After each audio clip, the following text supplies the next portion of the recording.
Bueno, varias cosas, compañeras y compañeros. En primer lugar, decirles que es un éxito, yo creo que de ustedes, el que en la propia ley de ingresos vengan cambios al régimen de incorporación fiscal, porque eso demuestra que no está funcionando como ustedes lo habían pronosticado, que tenemos una oportunidad de cambiar.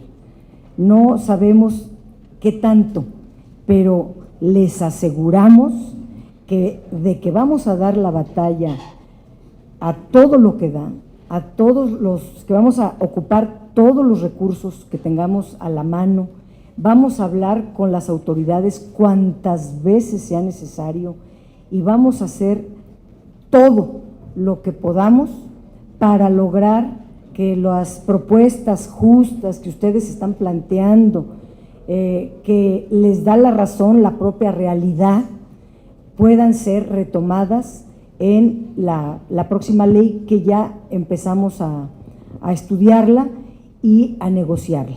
De hecho, ya va a empezar la glosa del informe, ya se desencadenó toda esta tarea. Entonces, es una muy buena ocasión para hacer este compromiso mutuo de intentemos hacer los cambios aprovechando la coyuntura que se nos da en esta Ley de Ingresos 2016. Segundo asunto, la Constitución es la máxima norma. La Constitución en su artículo 31 establece criterios para poner las contribuciones, para imponer, válgase la redundancia, los impuestos, pero no pueden ser nada más como una mayoría artificial, yo digo, que hay aquí, lo decida, tiene que ser respetándose la Constitución. Y el artículo 31 dice que los impuestos tienen que ser proporcionales. El que gana poco, paga poco. El que gana más, paga más. Y tiene que ser proporcional a la capacidad de pago de los contribuyentes. Nadie se niega a pagar. Lo que queremos es pagar lo justo y pagar lo que la Constitución ordena como principio, de acuerdo a la capacidad de pago de cada quien. Y también establece el principio de justicia, de que aquel que no puede pagar, porque hay lamentablemente millones de personas en nuestro país que ni siquiera un salario mínimo tienen, que los que no tienen ni siquiera para pagar, pues entonces el gobierno subsidie, no solamente no le cobre, sino le dé subsidios a los que están en situación económica muy difícil. Eso viene en nuestra máxima norma. No estamos más que siguiendo, sí, nuestras convicciones, sí, nuestros principios, pero también están plasmados en la Constitución. Bien decía aquí un compañero que se quiere dar un trato igual a desiguales. Nos gustaría que fuéramos todos ricos, ¿verdad? Ojalá todos fuéramos ricos y pues nos anduvieran cobrando, pero no, hay demasiada desigualdad.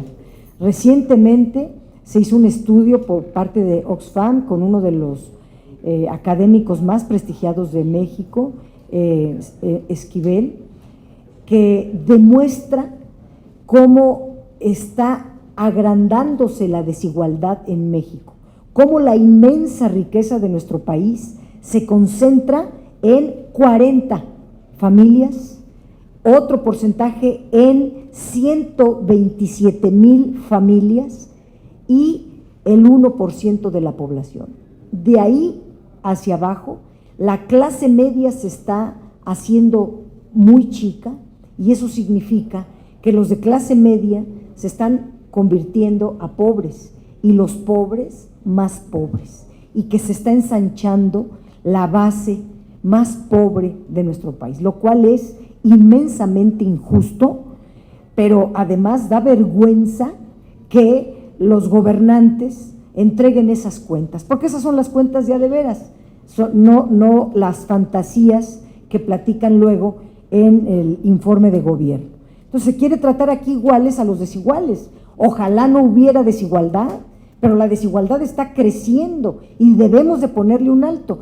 ¿Cómo podemos ponerle un alto? Reclamando los derechos fiscales, que cada quien pague lo que puede, no más allá, porque el pagar más impuestos de lo que yo puedo pagar me vuelve pobre y me hace más desigual, aumentando los salarios de toda la clase trabajadora. Insisto, son como 50 millones de personas que ganan en promedio 2 o 3 salarios mínimos al mes, que eso también es muy poquito. Ya si se enferman, si pasa algo, entonces se convierten a pobres. Es decir, el pueblo de México está pasando por una situación muy grave, y que se va recrudeciendo. Nosotros estamos conscientes de eso, y ahí entro a otras precisiones. Cuando se habla de mercados públicos, y los compañeros que me conocen de mercados lo saben muy bien, hemos dado la batalla, porque ya lleva años esta batalla, muchos años, de salvar esa fuente de ingreso para miles de locatarios que hay en nuestro país. Los mercados públicos datan de hace muchos años y fueron colocados en los centros de barrio, fueron colocados en lugares estratégicos que a la vuelta del tiempo hoy son terrenos que valen oro molido. Los que piensan solo en el dinero, entonces dicen, ese terreno, porque así le dicen, no le llaman ese mercado público, ese mercado que es fuente de ingresos de X decenas de locatarios, no, le llaman ese terreno como si no sirviera lo que hay adentro, su gente, su comercio, su vida, su historia, todo lo demás. Ese terreno vale mucho dinero. Entonces, como bien decía el compañero, deje de las transnacionales. Hay muchos que quisieran esos mercados públicos convertirlos en otra cosa, muy distinta de lo que es.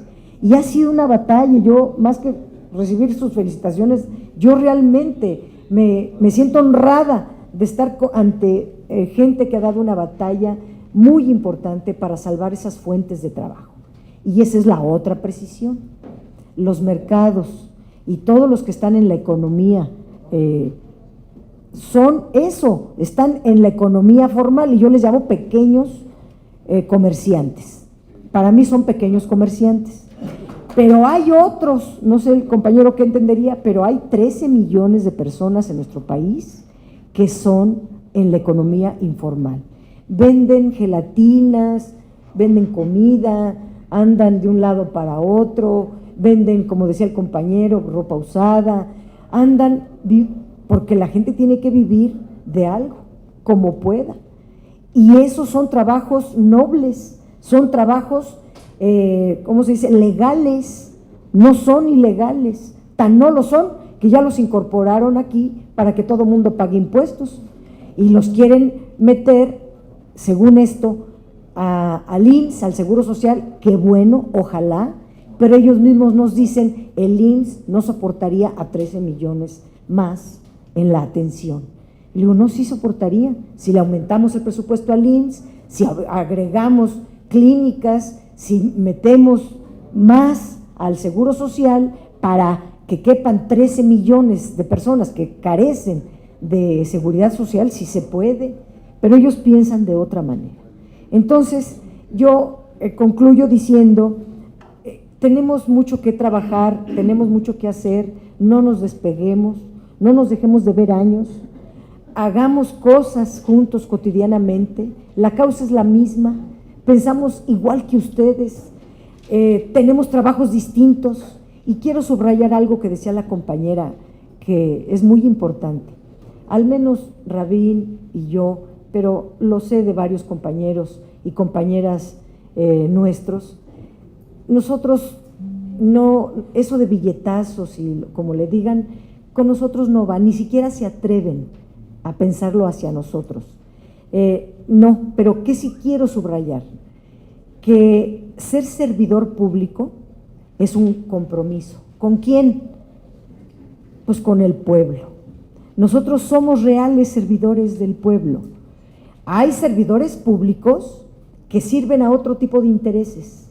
Se llaman servidores públicos, pero son servidores de las élites, no son servidores del pueblo, no son servidores de la mayoría en nuestro país. Nosotros al menos dormimos con la conciencia tranquila de que damos la vida, porque aquí se trabaja, yo al menos toda mi vida, y lo que me reste de vida lo voy a dedicar a la causa de transformar a mi país, para beneficiar a las mayorías de mi país, que cada vez están sufriendo más. Y ese es mi trabajo. Ahorita es la tribuna, pero lo ha sido en los mercados, o lo ha sido como gobernante, Rabín ha sido gobernante, o lo ha sido como dirigente popular, etcétera. Eso no nos cambia. Lo que estamos buscando es el cambio de a de veras para la inmensa mayoría de la población en nuestro país. La democracia es eso. La democracia es donde manda el pueblo. La democracia es donde la política pública atiende a la inmensa mayoría de la población, no al 1%. Es donde el presupuesto público, que es mucho, se pone al servicio de la calidad de vida de toda la población, no de los megarricos, no de 40 familias que se están quedando con todo en nuestro país. Entonces, nosotros estamos aquí como servidores del pueblo. Y esa es nuestra raíz, esa es nuestra razón de vivir, esa es nuestra razón de estar aquí. Yo no vengo aquí por ser, soy senadora de la República y me honra mucho serlo, pero yo igual ando en camino con mis vecinos y estamos pues en dando la batalla donde se pueda y caminando en la adversidad, al igual que ustedes. Pero la compañera dijo algo muy importante. Nosotros somos mayoría. El día que el pueblo de México cobre conciencia del inmenso poder que tiene, porque son mayoría en primer lugar, porque ustedes eligen a los que gobiernan. Bueno, si ustedes los eligen, pues ustedes son sus patrones. Pero además, ¿quién paga los salarios de los servidores públicos? Pues ustedes también. Entonces, si ustedes pagan los salarios y ustedes los ponen en los cargos, pues ustedes son los que mandan. Eso es, nosotros somos servidores públicos. ¿Quién paga nuestro salario? Ustedes. Lo tenemos muy claro. Entonces, estamos aquí al servicio de ustedes, compañeros, y con toda certidumbre y con toda claridad y con toda sencillez. Así somos nosotros, no hay que darle vueltas al asunto. Estamos aquí para servirles, porque la causa de ustedes es nuestra causa, simplemente por eso. Y vamos a dar la batalla para que lo de repecos vuelva a la ley.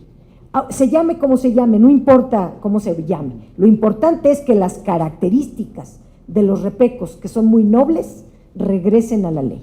Muchas gracias.